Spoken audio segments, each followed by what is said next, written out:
Halo Sobat Gengsi Mania, berjumpa lagi di podcast Mari Bercerita. Bersama kawan kita kali ini adalah Bang Iflana Efrizal. Tepuk tangan dah. Tepuk tangan aja. Mari Bercerita. Gimana ini enaknya panggil Bang atau Kak atau Mas? Kalau biasanya kan saya panggilnya kan Kak ya Kak. Kak juga boleh, Bang juga boleh. Tapi kalau ditaruh di YouTube Kak itu jadi terkesan saya kayak Terlalu formal. bukan kayak penjual just tip bakso aci. Bang beli bakso bang. Boten. Tutup Mas. Kita panggil Bang aja ya. Bang Iflana ini adalah seorang owner dari perusahaan terbesar di Desa Troso. Amin. Adalah seorang penjual kain tenun online ya? Iya betul Atau sekali. udah ada toko? Untuk tokonya sendiri saat ini belum ada toko offline-nya. Masih fokus di online. Di rumah cuma ada mungkin stok-stok, cuman tidak bisa disebut sebagai toko offline. Belum bisa disebut toko offline. Tapi sudah ada stok. Tapi sudah ada stok di rumah. Tapi kalau kedepannya ada rencana gak Bang? Kalau kedepannya mungkin kalau diberi rezeki sama kesempatan sama Allah ya pengen punya store sendiri di satu tempat yang dimana store-nya itu nanti juga jadi tempat untuk stok toko online-nya. Jadi nanti segala aktivitas baik yang online maupun yang offline nanti dijadikan di satu tempat. Tapi kalau minat kain tenun sendiri di desa buat para pembeli itu masih tinggi ya untuk saat ini. Untuk saat ini mungkin kalau dibandingkan 2 atau 3 tahun yang lalu itu justru malah ada penurunan minat. Karena kalau terakhir lihat di pencarian kata kunci kain tenun di Google di tahun 2016 sampai 2017 itu grafiknya tinggi sekali. Di data ya. Nah sekarang itu mungkin entah karena pandemi atau karena apa kurang tahu, cuman setelah 2016-2017 itu ada penurunan grafik pencarian kain tenun secara online. Kita nggak tahu kalau di pasar-pasar kayak di Tanah Abang atau di Bali kita kan tidak punya data penjualannya. Tapi kalau di grafik online kan sudah ada untuk kata kunci yang cari kain tenun itu seberapa orang jumlahnya di Indonesia. Mungkin juga disebabkan oleh banyaknya persaingan para penjual kan. Kalau pemuda zaman sekarang kan kerjaan online itu makin naik, semakin kesini ya. Ya bisa Mungkin jadi. bisa disebabkan itu juga. Dan yang saya tahu Bang Iflana ini dulunya kerja di TU SMA Wali Songo. Betul. Sekaligus pembina pramuka. Betul. Awalnya gimana bisa sampai ke jualan online atau keluar dari TU dulu baru mulai? Kalau awalnya itu sudah punya niatan untuk jualan itu tahun 2014. 2014. Saya masih SMP. Waktu awal kuliah itu kan sudah ada beberapa tetangga yang lebih senior dari saya itu sudah mulai berintis. Cuman saat itu informasi baik cara maupun prosesnya itu istilahnya masih disembunyikan, umpet-umpetan istilah wong Jepara. Jadi menyembunyikan ilmu, ndeleke. Mungkin khawatir kesaingan atau gimana kan kita nggak tahu. Mungkin kayak zaman kita waktu SD, waktu main PS GTA, nah, triknya password anti polisi itu disembunyikan. Mungkin Kita kayak yang gitu. menang, mungkin seperti itu. Jadi Dan suatu saat juga password GTA itu cheat itu juga jadi sesuatu yang lumrah juga. Begitu juga dengan jualan online. Mungkin di tahun 2014 itu informasi masih dikit, yang tutorial video di YouTube juga masih sangat jarang saat itu. Jadi punya minat, cuma tidak tahu bagaimana caranya menjual produk UMKM di Troso itu secara online itu masih belum tahu caranya. Jadi cuman masih terbayang saja. Sampai akhirnya 2017 baru mulai itu karena disuruh orang tua Disuruh orang tua. awalnya. Berarti orang tua Bang If ini bisa dihitung visioner ya. Maksudnya biasanya kan orang tua itu nyuruhnya kerja yang kantoran kayak yang pasti-pasti gitu loh. Kalau jualan online kan iya dibilang enggak pasti, Bisa enggak dibilang, pasti kalau udah pasti kalau gede. udah ada pemasukan profitnya. Mungkin saat itu ya, mungkin tahun 2017 itu apa namanya sudah mulai banyak yang jualan online, tetangga-tetangga juga. Akhirnya mungkin orang tua juga melihat banyak contohnya, jadi kok nggak ikutan kayak itu. Cuman pas saat itu memang sekali lagi channelnya masih sangat minim untuk tanya proses dan cara dan lain sebagainya. Terus gimana waktu mulai pertama kali itu? Waktu mulai pertama kali Orang tua terus belajar. Awalnya itu kan keluar dari TU 2000, saya masih ingat itu bulan Agustus 2017. Itu keluar dari TU di SMA itu, sekaligus meninggalkan anak-anak murid sekaligus pramuka. meninggalkan anak-anak pramuka. Terus 2017 itu awalnya itu justru niatnya itu jualan online itu sebagai side job. Side job sampingan. Yang utama itu YouTube, karena saat itu saya sudah dapat gaji dari YouTube. Punya channel YouTube juga sudah 2 kali dapat gaji. Cuman ketika side jobnya ini coba saya jalankan, saya punya adik tetangga saya yang sudah sukses onlinean. Maksudnya kakaknya udah onlinean, punya adik. Nah, saya itu berteman sama adiknya. Nah, akhirnya saya coba untuk beranikan tanya proses awal saja, katakanlah cara jualan di online itu, yang dimaksud jualan di online itu seperti apa. Ternyata sangat simpel, posting di IG dan buat toko khusus untuk produk kita. Kalau memang produknya tenun ya tokonya brandingnya tenun, kalau hijab mungkin hijab, seperti itu. Terus tanya nanti kalau ada orderan cara responnya gimana, transfernya gimana, packingnya gimana. Setelah tahu ya udah tinggal posting. Waktu itu belum ada marketplace belum. Waktu itu waktu itu fokus di Instagram, itu sudah trafficnya sudah sangat bagus ya, karena mungkin pada tahun 2017 itu marketplace belum seperti saat ini, masih awam untuk masyarakat, masih krisis kepercayaan juga. Masih krisis kepercayaan, bisa dibilang seperti itu. Jadi masih banyak yang kalau mau beli barang itu di Instagram. Jadi pas itu ya side job, tapi ternyata setelah beriringnya waktu malah jadi prioritas job. Terus kan yang namanya memulai jualan online nggak mungkin langsung laku kan, itu rentan berapa lama baru bisa dapat pembeli kan? Untuk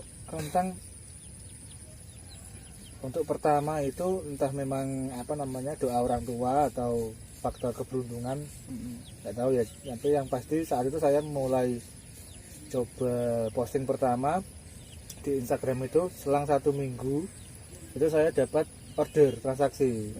Order pertama 1 minggu setelah mulai posting waktu itu. Berarti ibaratnya nggak sempat mengalami kayak down karena sepi pembeli. Mungkin alhamdulillah pas pertama mulai itu belum mengalami, karena 1 minggu posting langsung ternyata laku. Nah, setelah itu akhirnya karena sudah ada transaksi, ada semangatnya untuk mulai lebih dalam menyelam di dunia bisnis online. Terus kalau sekarang udah jalan, kalau order sekarang bisa lewat apa aja? Dulu kan cuma lewat Instagram. Kalau sekarang sudah ada di Shopee, Tokopedia, sama Bukalapak. Instagram masih ada, masih juga bisa. Nah, saat ini memang mayoritas transaksi di Tokopedia sama Shopee. Justru yang Instagram malah trafficnya sekarang menurun. Trafficnya sekarang menurun untuk yang Instagram. Ya kayaknya juga kalau akun bisnis di Instagram itu penyebarannya agak dikurangi sepertinya, algoritmanya juga sih. Mungkin ya memang karena Instagram itu kan aslinya bukan tempat berkumpulnya pembeli aslinya kan. Ya mungkin pembelinya berapa persen, terus memang orang yang pengen cuman lihat aktivitas di sosmed berapa persen, akhirnya ya mungkin menurun seperti itu. Kebanyakan memang saat ini penjual online di Trasa tepatnya itu memang hampir semuanya mengalami penurunan di Instagram. mungkin algoritmanya ada yang berubah atau gimana kita belum tahu, karena dulu itu cuma tinggal posting terus dibiarkan, tiba-tiba ada WA masuk transaksi. Kalau sekarang kalau sekedar posting itu nggak bisa, langsung tenggelam. langsung Soalnya kan tenggelam.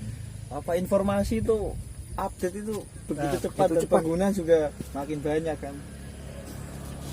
Nah, terus selama jualan online itu kan pasti ada sesuatu yang di luar dugaan. Ada gak Bang, momen ajaib yang susah dilupain dari jualan kain tenun? Momen ajaib itu mungkin pas itu ya dapat transaksi 1000 pieces. 1000 pieces 1000 pieces itu momen yang memang sulit dilupakan. itu lewat apa itu? Lewat Instagram. Lewat Instagram. Karena itu prosesnya sangat wow alam yang mungkin memang jalannya dari Allah, nggak tahu. 1000 Sebatas awalnya cuman tanya di komen Instagram tanya harga berapa, terus minta nomor WA itu terus tak kasih nomor WA, terus dijawab langsung. Waktu itu pertama belinya 400 langsung 400 pieces. 400 pieces. Terus setelah kurang lebih 3 atau 1 bulan saya lupa itu, setelah order 400 pieces Berarti 400 pieces dikirim. kirim, selesai order itu, selang 3 atau 1 bulan saya lupa itu dikontak lagi, beli 1000 pieces waktu itu. Gimana itu cara cari barangnya gimana, kan katanya belum stok banyak juga. Nah, waktu itu belum stok juga volume bahan atau kain tenun di Rausa itu juga sedikit kan, karena masih banyak saat itu, laris sekali kain tenun itu. Waktu itu ya memang sistemnya PO 1000 pieces itu saya menyelesaikannya kurang lebih 1 bulan. Satu bulan itu 1000 pieces. Iya, kita sistemnya waktu itu kita ketemu sama pengrajinnya yang buat, kita langsung pesen. Karena waktu itu enggak satu motif, ada 20 motif kalau nggak salah waktu itu. 20 motif itu berarti dari instansi apa itu yang order? Kita kurang tahu ya untuk instansinya, cuman kemungkinan itu untuk dijual lagi. Karena waktu itu saya tanya itu pas setelah 400 saya tanya, yang 400 kemarin sudah habis ya, katanya sudah habis dikonveksi. Kemungkinan itu yang beli itu mungkin bos konveksi atau apa, saya nggak tahu, terus dibuat jadi baju, jadi nggak tahu. Waktu itu 400 habis, langsung beli lagi 1000 pieces saat itu. 1 bulan selesai transaksi. Saya ingat saya 1 bulan selesai pengerjaan 1000 pieces waktu itu. Berarti jualan online ini udah berjalan berapa tahun? Dari 2017 ya? 2017 hampir 4 tahun ya kayaknya. 4 tahun. 4 Pernah tahun. pernah ngalamin titik terendah dari jualan ya? Pernah. Jangan jawab dulu. Saya mau cek barangkali gak kerekam. Oh, aman. Gimana? Pernah ngalamin titik terendah, Bang? Pernah pastinya. Kalau soal titik rendah itu pasti hampir semua orang pernah ya. Titik terendahnya itu mungkin saat itu pandemi kemarin. Pandemi 2020 kemarin, Covid. Kalau 2021 ini udah mulai membaik. Mulai membaik. 2020 itu saat pandemi itu mengalami titik terendah ketika awal sebelum bulan puasa sama saat bulan puasa. Malah terendah. Nah, itu sangat down karena memang pasar sangat lesu, sepi. Ditambah saya yang terjebak di zona nyaman di Instagram saat itu, tidak mengikuti perkembangan market atau perkembangan pasar pembeli itu pergi kemana, itu saya tidak mengikuti waktu itu. Jadi sangat down sampai 1 minggu cuman closing order cuman 1 kali 2 kali. Jadi tak kira itu waktu itu karena pandemi aja, tak kira. Tapi setelah saya mencoba melihat teman saya yang lain yang juga satu bisnis sama saya, jualan online juga, itu Trafficnya masih tinggi. trafficnya masih lumayan meskipun pandemi. Ternyata dia sudah join di marketplace. Jadi setelah itu saya harus jangan sampai terjebak di zona nyaman Berarti mulai marketplace tergolong baru-baru ini ya? Iya. setahun baru-baru ini. Kalau marketplace benar-benar mendalami itu baru-baru justru setelah pandemi. Karena sebelum pandemi itu ya sudah ada marketplace, cuman tidak kita dalami, cuman sekedar kita upload produknya tapi tidak menelusuri nggak apa itu sih dikonsep, marketplace, tidak dikonsep. Kalau nggak salah dulu kan pernah apa ngopi sama saya bulan Agustus kalau nggak salah dulu kan, bahas itu di sebelah Romla. Oh iya, Nah, itu kan bikin rencana Shopee terus akhirnya sampai star seller gitu. Ya waktu itu masih belum star seller. Pas terakhir ketemu 1 tahun yang lalu itu berarti kan. Lebih mas, 1 tahun lebih berarti. Itu belum star seller.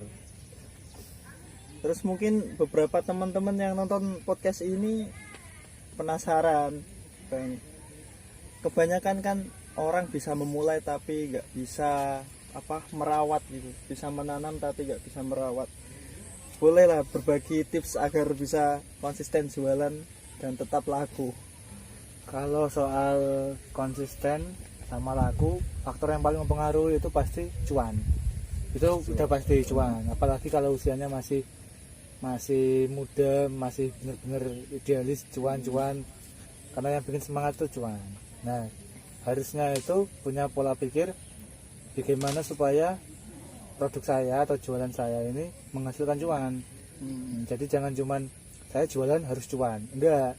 Tapi bagaimana Saya pola jualan pikirnya apa bedanya harus dibalik. Karena kadang itu kan saya harus punya cuan dari jualan. Gimana sih? karena apa namanya?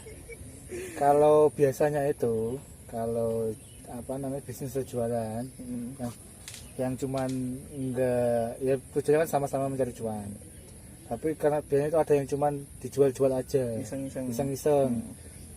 Nah terus sudah dapat cuan, nah setelah dapat cuan biasanya kan baru semangat. Nah nanti kalau nggak dapat cuan nggak semangat lagi. Nah itu pola pikir yang salah. Yang benar itu harus dipikirkan juga bagaimana bisnisnya ini jadi cuan, bukan cuma dibiarkan supaya jadi cuan. Harus didalami, baik itu algoritma. Misal kita jualan di Instagram, algoritmanya itu supaya cuan itu gimana, di Shopee supaya cuan itu bagaimana. Karena jualan itu online itu baik online ataupun offline kan sama sih aslinya. Kalau barang dagangan kita cuman diamkan, ya pembelinya ya itu aja. Beda kalau kita memeras sedikit otak kita untuk mencari cara supaya akhirnya cuan itu bukan hanya datang dari barang yang kita letakkan tapi juga dari usaha kita. Berarti intinya kalau udah niat jualan ya dimaksimalkan lah dari setiap sisi sekiranya berpeluang untuk mendapatkan cuan. Nah kalau kita cuma pengen payu, mau laku tapi nggak memaksimalkan, alhasil kalau nggak laku ya malah pindah haluan. Akhirnya kan karena mungkin merasa wah kurang, terus mungkin merasa seminggu baru dapat orderan 1 atau 2, akhirnya terus sudah berhenti, padahal belum sepenuhnya mempelajari baik barang yang dijual ataupun tempat yang dibuat berjualan. Karena kan penjual itu harus paham barang yang dijual sama tempat dia berjualan. Terus kalau orang jualan online kan kalau di Shopee kan pasti nggak ada liburnya. Nah gimana Bang kalau dirimu menyikapi hal itu? Cara ambil liburnya gimana? Kalau saat ini, kalau dulu itu saya pukul rata tanpa libur. Waktu memulai, karena saya pikir kan pekerjaannya kan enggak kayak kantoran pagi sampai sore kan enggak. Jadi ya enggak libur enggak apa-apa, karena kalau kita pagi bisa jalan-jalan atau main jadi santai. Jadi waktu itu minta pukul rata tanpa libur, minggu tetap kirim. Tanggal merah kalau CNT sama CNE atau Tiki masih buka ya saya kirim. Tapi sekarang sudah saya rubah polanya karena transaksinya sudah semakin besar kan, saya rubah polanya. Kalau minggu per hari berapa? Per hari, kalau saat ini per hari alhamdulillah bisa 15 sampai 20 lah alhamdulillah. 15 sampai 20 transaksi. Itu ada terus ya? Alhamdulillah ada terus. Akhirnya tadi kembali ke tadi polanya dibikin gimana? Pola libur. Pola libur. Untuk saat ini yaitu hari Ahad itu kita tidak pengiriman, tapi kita tetap melayani komunikasi. Ya kalau ada chatting masuk kita tetap layani. Tapi untuk pengiriman enggak. Terus kita batasi ketika ada transaksi lebih dari jam 3 sore itu sudah kita tidak kirim. Kita kirim di esok harinya. Sekarang udah mulai gitu. Aslinya masih sempat untuk kirim. Cuman ya menghargai awak dewi lah, dihargai karena kalau sampai jam 3 lebih kita masih harus packing, terus sampai nanti menjelang maghrib kirim, itu dulu pernah saya alami dan saya pikir kurang etis dilihat tetangga, buat diri juga nggak etis, harus sampai menjelang maghrib baru kirim paket. Saya sudah rubah, jam 3 itu saya sudah selesai packing dan kirim. Jadi jam 3:30 itu sudah santai di rumah, sudah waktu untuk diri ya, mungkin olahraga atau mungkin ngopi-ngopi. Jadi kesibukan sehari-hari kan berarti balesin chat dari customer, terus balesin chat dari customer, cari barang. Terus kalau stok barangnya di rumah nggak ada, kita cari barang ke tempat bosnya, ke pengrajinnya. Terus nanti setelah jam 2 atau setengah 2 itu sudah mulai packaging. Mulai jam 2 sampai jam 3. 1 jam kerja. Cari barang itu kadang kalau misal transaksinya kalau cari barang itu lihat stok di rumah. Kalau banyak barang yang kita tidak punya di rumah, itu otomatis saya dari jam 10 jam 9 itu udah cari barang. Sebelum itu tidur. Nah, sebelum itu masih di rumah. Ya mungkin tidur, mungkin di kamar bahan sambil membayangkan pernikahan sambil membayangkan jodoh yang belum datang, yang belum lahir. Polanya sudah diperbaiki. Kalau dulu itu jam 2 itu baru cari barang. Dan namanya kita kan lagi daki kan, emang harus belum tahu mungkin kalau sudah sampai puncak kan tinggal foto-foto santai-santai kayak gitu filosofinya. Kita masuk ke ending ya. Kita apa menaik? Boleh masuk ending atau ada lagi yang ingin tanyakan? Kayaknya sudah cukup. Kalau ada pertanyaan nanti kita buat video part 2. Bisa ditulis di komentar atau japri lewat WA, karena saya yakin di YouTube ini nggak ada yang komen. Betul sekali. Nah, seperti podcast Mari Bercerita sebelumnya, Bang. Di ending video kita selalu meminta narasumber buat kasih satu kata-kata penyemangat buat ending. Moto hidup lah. Moto hidup. Kalau untuk moto hidup untuk saat ini saya itu punya pola pikir atau pandangan, kalau kamu masih muda atau kalian tuh masih muda, jangan takut untuk gagal. Jangan takut dalam berbagai hal, khususnya dalam berbisnis terutama. Jangan takut untuk gagal. Karena kalau masih muda itu masih belum punya tanggung jawab sama kebutuhan yang banyak, ya kan. Jadi jangan takut gagal. Kalau katakanlah kamu punya keinginan untuk bekerja di PT atau apa, boleh. Misal punya keinginan untuk berbisnis atau berwirausaha, dicoba. Mumpung masih muda, masih banyak kesempatan. Kalau gagal, ya coba yang lain lagi. Coba yang lain lagi sampai nanti ketemu yang memang sesuai dengan passion, atau kalau nggak sesuai passion ya cuannya cocok, kanggo kedepannya cocok lah. Jadi jangan takut untuk gagal, apalagi masih di usia lulus SMA sampai usia 25 sampai 30 mungkin itu masih berani untuk coba. Jadi jangan terlalu takut memulai sesuatu. Ya begitulah video kali ini, semoga bisa bermanfaat. Tadi kata-katanya, kesimpulannya, mumpung masih muda, manfaatkan waktu sebaik mungkin, jangan takut untuk mencoba sesuatu, termasuk nek ditinggal rabi ya. Segalo. Wanita masih banyak, bro, ada 3.021.000.000. Salam lestari, Kopi Nutrisari, Pendaki Gengsi.